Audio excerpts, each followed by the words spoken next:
जय श्री कृष्णा। नमस्कार दोस्तों, मैं आपका मित्र सांवर चौधरी एक बार फिर से आप सभी मित्रों का आपके अपने YouTube चैनल सांवरिया ऑफिशियल पर हार्दिक स्वागत करता हूँ। यदा यदा ही धर्मस्य ग्लानिर्भवति भारत अभ्युत्थानं धर्मस्य तदात्मानं सृजाम्यहम्। भगवान श्री कृष्ण कहते हैं कि जब जब भी इस पृथ्वी पर धर्म की हानि होती है और पाप अपनी चरम सीमा पर पहुंच जाता है, तब तब मैं इस पृथ्वी पर, इस धरा पर अवतरित होता हूँ, धर्म की पुनः स्थापना करने के लिए और मनुष्यों में सद्भावना उत्पन्न करने हेतु। दोस्तों, आज के इस वीडियो में हम बात करेंगे महाभारत के सबसे मुख्य पात्र भगवान श्री कृष्ण से संबंधित। क्योंकि आजकल ऐसा माना जाता है, लोगों की ऐसी भावना है कि लोग तरह तरह से भगवान श्री कृष्ण को प्रदर्शित करते हैं, व्यक्त करते हैं। तो जानते हैं भगवान श्री कृष्ण कौन है। श्री कृष्ण के संबंध में आजकल अनेकों प्रकार की मनमानी कल्पनाएं की जाती है। कोई कहते हैं कि श्री कृष्ण ऐतिहासिक पुरुष नहीं थे, कोई कहते हैं कि श्री कृष्ण नाम के व्यक्ति कुछ हजार वर्ष पूर्व हुए तो हैं, परंतु वे केवल एक लोकोत्तर मानव थे। श्रीमद् भगवत गीता में भगवान श्री कृष्ण का जो स्वरूप मिलता है वह तो विशुद्ध ज्ञान है। वैसे कोई व्यक्ति जगत में नहीं हुए। कुछ लोगों का कहना है कि भगवान श्री कृष्ण नाम के अनेक व्यक्ति हो चुके हैं। भागवत के श्री कृष्ण अलग थे और महाभारत के अलग।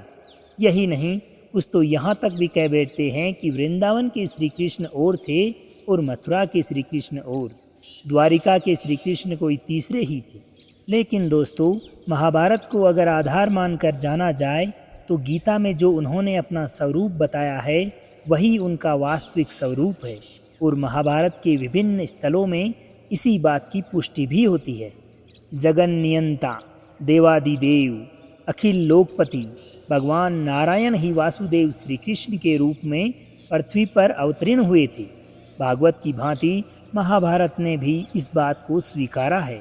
धर्मराज युधिष्ठिर के राजसूय यज्ञ में बड़े बड़े महर्षियों के साथ देवर्षि नारद भी यज्ञ की शोभा को देखने के लिए पधारते हैं। अन्यान्य राजाओं के साथ भगवान श्री कृष्ण को सभा मंडप में उपस्थित देखकर उन्हें भगवान नारायण के भूमंडल पर अवतीर्ण होने की बात स्मरण हो आती है और वे मन ही मन पुंडरीकाक्ष श्री हरि का चिंतन करने लगते हैं। इसके बाद सभा में जब ये प्रश्न उपस्थित होता है कि आगंतुक महानुभावों में सर्वप्रथम किसकी पूजा की जाए, उस समय कुरुकुल वर्ध शिरोमणि महात्मा भीष्म यह कहते हुए कि मैं भूमंडल भर में भगवान श्री कृष्ण को ही प्रथम पूज्य योग्य मानता हूँ, भरी सभा में उनकी महिमा का बखान करने लगते हैं। वे कहते हैं कि वासुदेव इस चराचर विश्व के उत्पत्ति और प्रलय स्वरूप हैं और इस चराचर प्राणी जगत का अस्तित्व उन्हीं के लिए है। वासुदेव ही अव्यक्त प्रकृति, सनातन कर्ता और समस्त प्राणियों के अधीश्वर हैं, अतएव परम पूजनीय है। देवऋषि नारद भी इस प्रस्ताव का समर्थन करते हैं।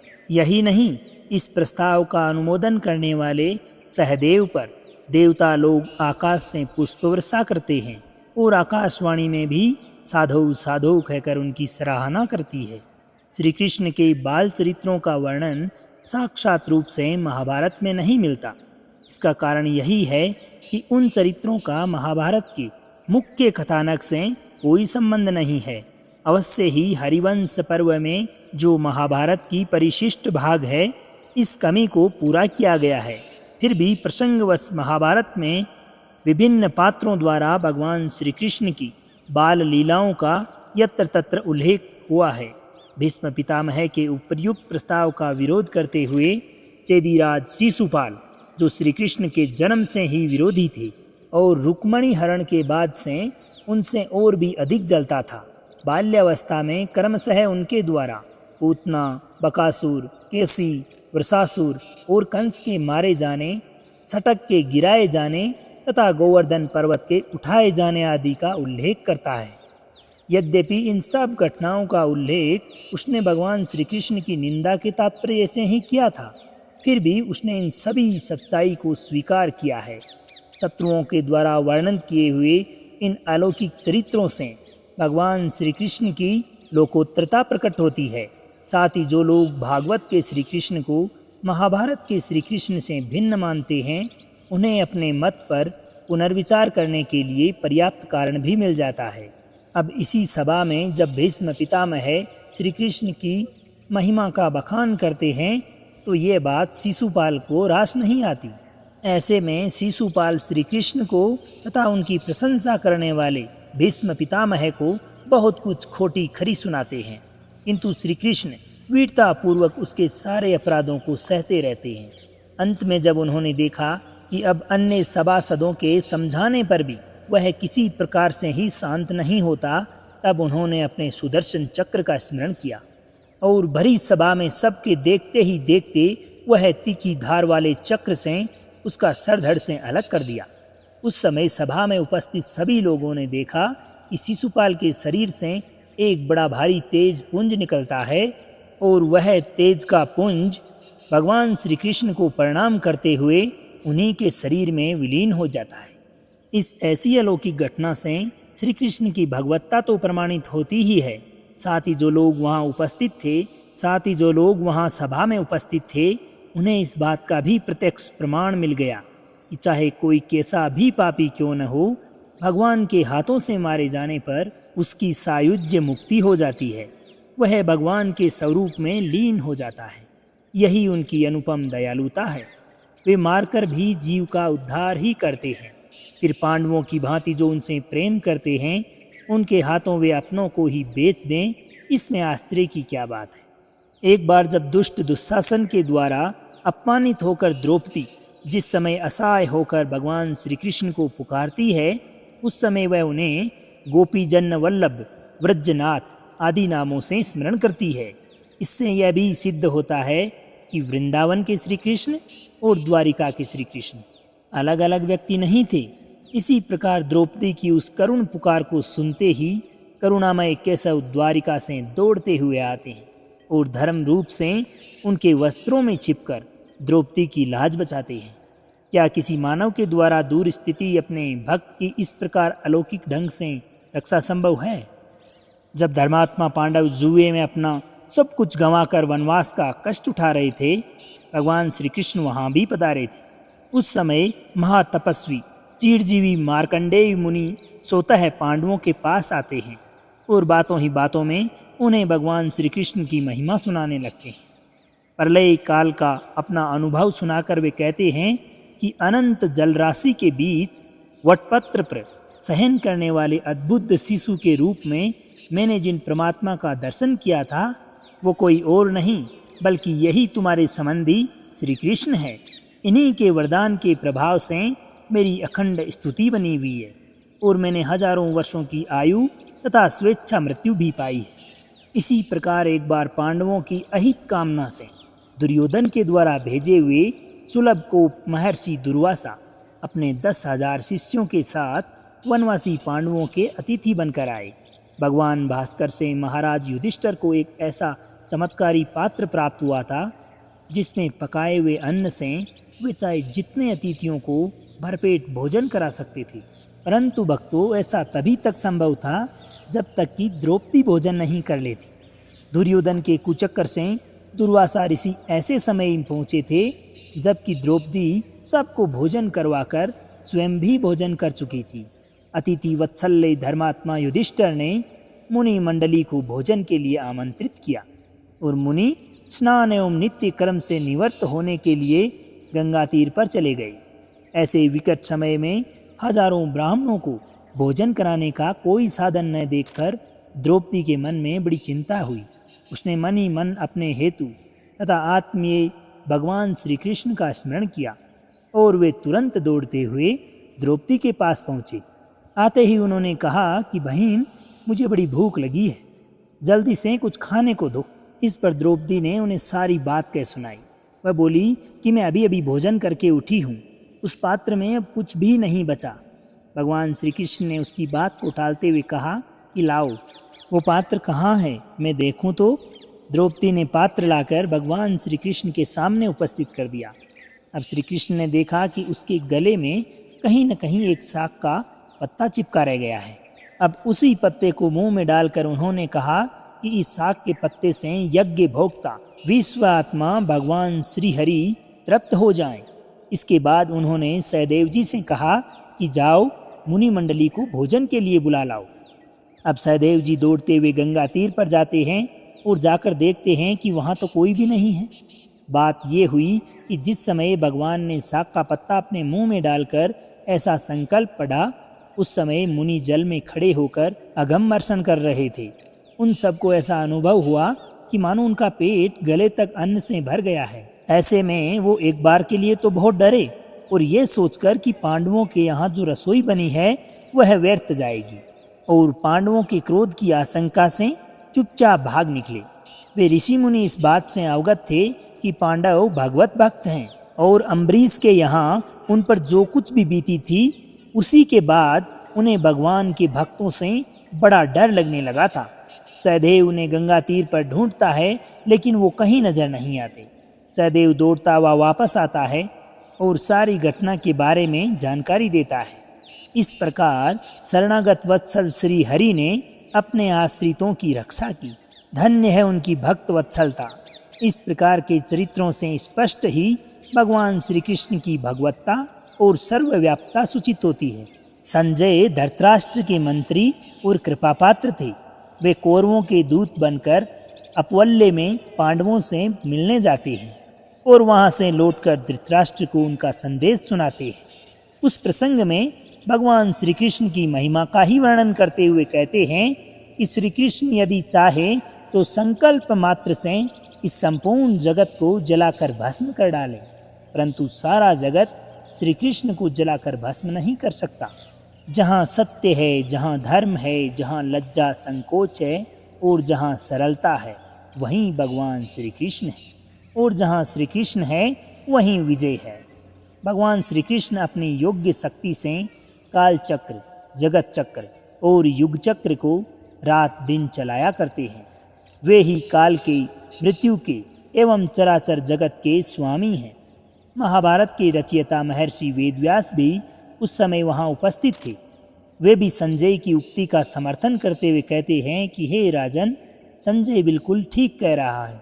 यह माया को वश में रखने वाले पुराण पुरुष सबके अंतर्यामी श्री कृष्ण के स्वरूप को जानता है।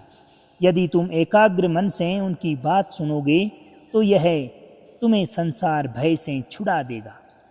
जिस समय भगवान श्री कृष्ण पांडवों की ओर से संधि का प्रस्ताव लेकर कौरवों की सभा में पहुंचते हैं, उस समय परशुराम, कण्व, नारद आदि अनेक महर्षि और देव ऋषि उनका दिव्य और नीतिपूर्ण भाषण सुनने के लिए वहां उपस्थित होते हैं। सभा में जब श्री कृष्ण अपने प्रवचन शुरू करते हैं तो मंत्रमुग्ध की भांति श्री कृष्ण की दिव्य वाणी को सभी लोग सुनते हैं। जब भगवान श्री कृष्ण अपना धर्ममय संदेश कह चूकते हैं, उस समय ये महर्षिगण भी क्रमशः उनके प्रस्ताव का अनुमोदन करते हुए दुर्योधन को समझाते हैं और साथ ही उसे श्री कृष्ण की महिमा भी सुनाते हैं। वे उसे बतलाते हैं कि संपूर्ण जगत के रचने वाले, सबके प्रभु एवं सबके शुभ अशुभ कर्मों के साक्षी भगवान नारायण ही श्री कृष्ण के रूप में प्रकट हैं। किंतु दुर्योधन के सिर पर तो काल नाच रहा था, इसलिए उसने इन सभी महात्माओं की हितभरी वाणी पर जरा सा भी ध्यान नहीं दिया और उल्टे श्री कृष्ण पर खिंचकर वह उन्हें कैद करने का आदेश देते हैं। ऐसे में श्री कृष्ण को उनकी इस कपट भरी चाल का पता लग जाता है। उन्होंने सबके सामने उसे फटकारते हुए कहा कि अरे दुष्ट, तू यह समझ रहा है कि मैं अकेला हूँ और इसीलिए मेरा पराभाव करके मुझे कैद करना चाहता है, परंतु तुझे ये नहीं मालूम कि ये सारे पांडव, सारे अंधक और सारे वृष्णि यही हैं तथा आदित्य, रुद्र, वसु और संपूर्ण महर्षि भी यही है। यूँ कहकर भगवान श्री कृष्ण जोर से हंसने लगे। अब देखो, उनकी हंसी एक साधारण हंसी नहीं थी। उनकी इसी हंसी के पश्चात उसी समय उनके अंगों से बिजली के समान कांति वाले ब्रह्मादिक देवता दिखने लगे। उन सभी के शरीर अंगूठे के परिमाणक थे और वे सभी अंगों से अग्नि की चिंगारियां छोड़ रहे थे। श्री कृष्ण के ललाट पर ब्रह्मा, वक्षस्थल पर रुद्र और भुजाओं में इंद्रादि लोकपाल विराजमान थे। यही नहीं, अग्नि, आदित्य, साध्य, वसु अश्विनी कुमार, मरुदगण, विश्वदेव तथा यक्ष, किन्नर, गंधर्व आदि सभी वहाँ मौजूद थे। श्री कृष्ण की दाहिनी भुजा से गांडीवधारी अर्जुन और बाईं भुजा से हलायुध बलराम प्रकट हो गए। युधिष्ठिर, भीमसेन, नकुल, सहदेव तथा प्रद्युम्न आदि अंधक एवं वृष्णिवंशी यादव उनकी पीठ में से प्रकट हुए तथा अपने अस्त्र शस्त्र आदि से सुसज्जित होकर भगवान श्री कृष्ण के आगे खड़े हो गए। शंख, चक्र, गदा, शक्ति, शंख, धनुष एवं खड्ग आदि सबसे दमकते हुए आयुध भी भगवान श्री कृष्ण की भुजाओं में सुशोभित हो गए। उनके नेत्रों, नथुनों तथा कान के छिद्रों में से भीषण अग्नि की लपटें निकलने लगी तथा रोमकूपों से सूरज की सी किरणें फूटने लगी। भगवान श्री कृष्ण के ऐसे भयानक रूप को देखकर सभा में उपस्थित सभी राजा लोग भय के मारे कांपने लगे और उन्होंने अपनी अपनी आंखें मूंद ली। केवल आचार्य द्रोण, भीष्म पितामह, महात्मा विदुर एवं संजय तथा तपोधन ऋषि ज्यों के त्यों बैठे रहे। उनको भगवान ने दिव्य दृष्टि प्रदान की थी। उस समय देवता दंडुभी बजाने लगे और आकाश से पुष्प वर्षा होने लगी। धृतराष्ट्र की प्रार्थना पर भगवान श्री कृष्ण ने धृतराष्ट्र को भी दिव्य दृष्टि संपन्न कर दिया और वे भगवान के उस चमत्कारी विग्रह को देखकर चकित रह गए। थोड़ी ही देर में भगवान ने अपने उस दिव्य विग्रह रूप को समेट लिया और उसी क्षण तत्काल सभा भवन से उठकर चले गए। भगवान श्री कृष्ण की भगवत्ता का इससे बड़ा प्रमाण और क्या होगा। भीष्म पर्व के अंतर्गत श्रीमद् भगवत गीता में जो भगवान श्री कृष्ण की महिमा कूट कूट कर भरी हुई है, वहाँ वे अर्जुन को खुले शब्दों में अपने श्रीमुख से समझाते हुए कहते हैं कि मैं अजन्मा हूँ, अविनाशी ईश्वर हूँ, साधुओं की रक्षा, दुष्टों के विनाश और धर्म की स्थापना के लिए मैं समय समय पर अवतार लेता हूँ। यही नहीं, वे ये भी बतलाते हैं कि जो मेरे जन्म कर्मों की दिव्यता को तत्वों से जानने की कोशिश करता है, वह जन्म मरण के चक्र से सदा सदा के लिए छूट जाता है। उनके द्वारा कही गई इसी बात से ये मालूम होता है कि भगवान श्री कृष्ण हम लोगों की भांति जन्मने और मरने वाले साधारण मनुष्य नहीं थे, जो स्वयं बार बार जन्मता और मरता है। जो स्वयं बार बार जन्मता और मरता है, उसके जन्म का रहस्य जानकर कोई जन्म मरण के चक्कर से कैसे छूटेगा। आगे चलकर वे बताते हैं कि सारा जगत मुझी से उत्पन्न होता है और अंततः मुझ में ही विलीन हो जाता है। मेरे सिवा और कुछ भी नहीं है। स्पष्ट शब्दों में वे अर्जुन को समझाते हैं कि मैं अपने योग माया से अपनी भगवत्ता को छिपाए रखता हूँ। इसी से अज्ञानी लोग मुझे पहचान नहीं पाते और मुझ अजन्मा और अविनाशी को जन्मने मरने वाला एक साधारण सा पुरुष मान बैठते हैं। जब भगवान श्री कृष्ण अपने दिव्य विग्रह से इस भूतल पर विद्यमान थे, उस समय भी कंस, जरासंध, शिशुपाल, दुर्योधन आदि अनेक ऐसे व्यक्ति मौजूद थे जो उन्हें साधारण मनुष्य समझकर उनकी अवहेलना कर बैठते थे। ऐसी दशा में आजकल के लोग उनकी अनुपस्थिति में उनके विषय में अनेक प्रकार की ऊंची नीची कल्पनाएं अथवा कुतर्क करें तो इसमें आश्चर्य की कोई बात नहीं है दोस्तों। इतना ही नहीं, अपनी अतुल महिमा को प्रत्यक्ष कराने के लिए भगवान श्री कृष्ण अर्जुन को कृपा पूर्वक अपने विश्व रूप का दर्शन कराते हैं। अर्जुन ने देखा कि उनके शरीर से हजारों सूर्यों की आभा निकल रही है। सारे देवता, ऋषि तथा अनन्याभूत समुदाय उनके शरीर में मौजूद हैं। उनके अनेक भुजाएं, पेट, मुख और नेत्र हैं। वे सब ओर से अनंत हैं, यानी कि उनका कहीं पे भी कोई अंत नहीं। उनका आदि, मध्य, अंत कुछ भी दिखाई नहीं देता। अर्जुन ने यह भी देखा कि भीष्म, गुरु द्रोण, कर्ण आदि कौरव पक्ष के बड़े बड़े योद्धा उनकी भयानक दाढ़ों में पीसे जा रहे हैं और सारे लोग उनके मुंह में समाये जा रहे हैं। भगवान श्री कृष्ण के इस विकराल रूप को देखकर अर्जुन भयभीत होकर उनकी स्तुति करने लगते हैं और मित्र के नाते अब तक जो उनके साथ समानता का बर्ताव किया था उसके लिए उनसे क्षमा याचना करते हैं। अर्जुन को भयभीत देखकर भगवान अपने उस काल रूप को पुनः समेट लेते हैं और वापस श्याम सुंदर रूप में उनके सामने प्रकट हो जाते हैं। इस प्रकार भगवान श्री कृष्ण ने अर्जुन को ये प्रत्यक्ष करके दिखा दिया कि जो उनके सामने त्रिभुवन मोहन श्याम सुंदर के रूप में सदैव प्रकट रहते थे, जगत भी वे ही बने हुए हैं और वे ही जगत से परे रहकर उसे बनाते और बिगाड़ते रहते हैं। उन्हें इस प्रकार यथारूप में जानना, देखना और पाना उनकी भक्ति से ही संभव है। इसलिए भगवान अंत में अर्जुन को यही उपदेश देते हैं कि तू मेरा ही चिंतन कर, मुझसे ही प्रेम कर, मेरा ही भजन पूजन कर तथा सब लोगों का भरोसा छोड़कर मेरी ही शरण में आ जा। दोस्तों, यही श्रीमद् भगवत गीता जी का अंतिम उपदेश है। श्री कृष्ण का भी वास्तविक स्वरूप वही है जो श्रीमद् भगवत गीता में व्यक्त हुआ है। वे जगत से अतीत, कुटस्थ आत्मा से भी श्रेष्ठ पूर्णतम पुरुषोत्तम है। उनका ये रूप अनन्य भाव से उनकी शरण में होने से ही समझ में आता है। अतः भगवान श्री कृष्ण क्या है, यह समझने के लिए हमें अपनी बुद्धि का अभिमान छोड़कर उन्हीं की शरण ग्रहण करनी पड़ेगी।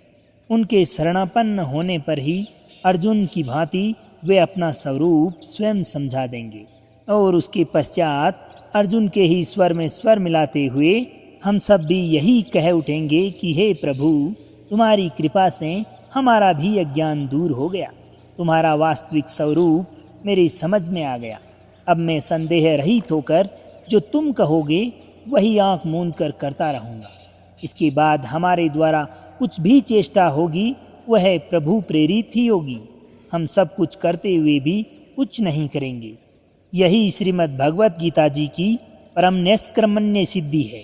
ऐसे लोगों के लिए ही भगवान ने कहा है कि वे समस्त जगत का संहार करके भी कुछ नहीं करते, वे भगवान के हाथ के यंत्र बन जाते हैं। दोस्तों, ऐसे ही और भी अन्य कई दृष्टांत हैं जो हमें इस बात की पुष्टि कराते हैं कि भगवान श्री कृष्ण तथा मथुरा, वृंदावन और द्वारिका के श्री कृष्ण एक ही थे। इन सभी बातों के सार रूप में हम ये कह सकते हैं कि अगर हमारा परमात्मा के प्रति अटूट विश्वास है तो हमें अपने जीवन में लिए गए निर्णयों को पूरा करने के लिए अथवा जीवन में आने वाली किसी भी प्रकार की कठिनाई अथवा समस्याओं का सामना करने में कभी कोई दिक्कत नहीं आएगी। हम बड़ी आसानी से अपने लक्ष्य को प्राप्त कर सकते हैं। तो दोस्तों, ये थे कुछ ऐसे प्रसंग जिन्हें सुनकर कृष्ण भक्तों का अपने प्रभु के प्रति भक्ति और भी अधिक गहरी हो जाती है। उम्मीद है कि भगवान श्री कृष्ण के संबंध में जो जानकारी मैंने आपसे साझा की है वो आपको ज़रूर अच्छी लगी होगी। वीडियो अगर आपको पसंद आया हो तो आपके अन्य रिश्तेदारों तथा सगे संबंधियों, दोस्तों के साथ में भी साझा करें। अब आज्ञा दीजिए आपके मित्र सांवर चौधरी को। मिलते हैं ऐसे ही किसी अन्य ज्ञानवर्धक वीडियो के साथ। जब तक के लिए खुश रहिए, मुस्कुराते रहिए, जीवन में आगे बढ़ते रहिए और प्रेम से बोलिए श्री राधे राधे।